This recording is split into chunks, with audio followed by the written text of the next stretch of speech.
نے سورہ رحمان کے بارے میں فرمایا ہے، سورۃ الرحمان عروس القرآن، یہ سورہ رحمان جو ہے یہ قرآن کی دلہن ہے۔ جیسے دلہن کو آپ خوشنما لباس پہناتے ہیں، آراستہ پیراستہ اس کو گہنے اور اس کو زیور پہناتے ہیں، تو جس طریقے سے سجاتے ہیں آپ دلہن کو، اللہ تعالیٰ نے ایک سورت قرآن مجید میں یہ ایسی رکھی ہے سورہ رحمان کی، اسے خوب سجایا ہے۔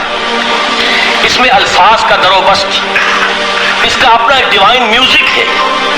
وہ تو اللہ تعالیٰ قراء جو ہے خاص طور پر مصر کے قراء، اللہ تعالیٰ ان پر رحمت نازل فرمائے، ان کی خطاؤں سے درگزر کرے۔ جس طرح قرآن کے انٹرنسک میوزک کو انہوں نے واضح کیا ہے، واقعہ یہ ہے کہ اگر یہ لوگ نہ ہوتے، شیخ عبد الباسط محمد عبد الصمد، شیخ محمود خلیل الحصری، یہ لوگ کہ جنہوں نے قرآن کے اس غنا میوزک، یہ لفظ جو ہے آپ حیران نہ ہو کہ میں یہ کوئی شاید توہین کر رہا ہوں قرآن کی، حضور نے یہ لفظ استعمال کیا ہے، تغنو، اس قرآن کو اچھی سے اچھی خوشلحانی کے ساتھ پڑھو۔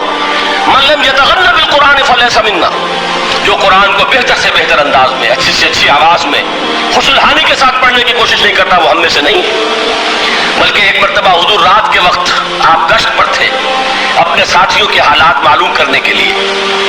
حضرت ابو موسیٰ اشعری رضی اللہ تعالیٰ عنہ ایک صحابی ہیں، ان کے گھر کے پاس سے گزر ہوا، وہ رات کو تہجد پڑھ رہے تھے، کھڑے ہوئے کیف کے عالم میں قرآن تلاوت کر رہے ہیں۔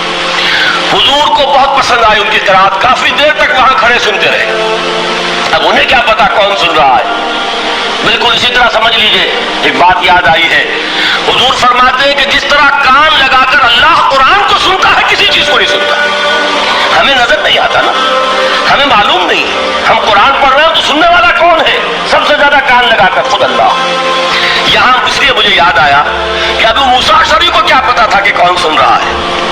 وہ اپنی کیفیت میں نماز میں تہجد میں قرآن کی تلاوت کر رہے تھے، اور ظاہر بات ہے ان کے گھر ایکڑوں میں بنے ہوئے نہیں تھے، ایک ایک کمرہ، ایک ایک کوئی حجرہ، ایسے تو گھر گھر تھے نا صحابہ کے، لہذا حضور پاس سے گزرے، آواز آئی، کافی دیر سنتے رہے۔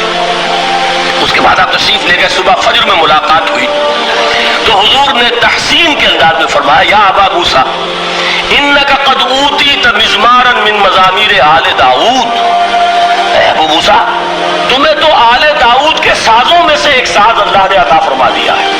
جس طرح حضرت داؤد، لہن داؤدی مشہور ہے کہ جب وہ پچھلے پہر رات کو حمد کے ترانے الاپتے تھے، قرآن میں ہے کہ پرندے شامل ہو جاتے تھے ساتھ اور پہاڑ وجد میں آتے تھے۔